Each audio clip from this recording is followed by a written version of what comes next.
ఈ రోజున శ్రీ రామాంజనాచార్యుల జయంతి సందర్భంగా ఆ స్వామి గురించి తెలుసుకుందాము.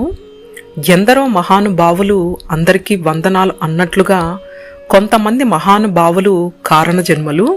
అలాంటి వారు వారి జీవిత కాలంలో తమ తరంతో పాటు తమ భవిష్యత్తు తరాలను కూడా ఉద్ధరించడానికి పూనుకుంటారు.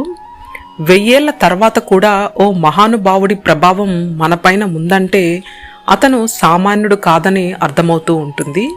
అలాంటి ఓ మహానుభావుడే శ్రీ రామాంజనాచార్యులు.